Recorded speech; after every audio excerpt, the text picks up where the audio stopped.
آپ دیکھ رہے ہیں روشن پاکستان نیوز۔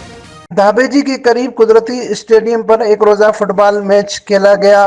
میچ کا اہتمام و انعامات خان برادر اسپورٹس فٹ بال کلب کے چیف سعید بادشاہ خان نے کی۔ میچ کے مہمان خاص شہید ذوالفقار علی بھٹو کے جیل وریل کے ساتھی معروف بزنس مین اور حاجی حضور بخش کلوڑ تھے۔ ایک روزہ فٹ بال میچ جی ایل آر اور وائی پی سی کے درمیان کھیلا گیا، جس سے جی ایل آر فٹ بال کلب نے اپنے نام کیا۔ ونر ٹرافی سمیت دیگر ٹریک سوٹ و میڈل مہمان خصوصی حاجی حضور بخش کلوڑ کے ہاتھوں سے دیے گئے۔ اس موقع پر ان کا کہنا تھا کہ فٹ بال میرا پسندیدہ کھیل ہے اور اس سے کالج کے وقت کیپٹن کی حیثیت میں خوب کھیلا ہے۔ اس دور کے نوجوانوں کی اچھی صحت و فٹنس کے لیے اس سے بہتر کوئی کھیل نہیں۔ نوجوان اس میدان کے ذریعے آگے بڑھیں اور پاکستان کا نام روشن کریں۔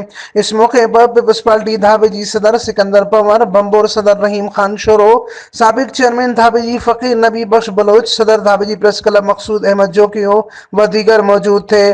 بعد ازاں خان برادر اسپورٹس فٹ بال کلب کے چیف سعید بادشاہ خان اور ان کی ٹیم کی جانب سے مہمانوں کے اعزاز میں پرتکلف عشائیہ کا اہتمام بھی کیا گیا۔ امین فاروقی، روشن پاکستان نیوز، ٹھٹہ، سندھ۔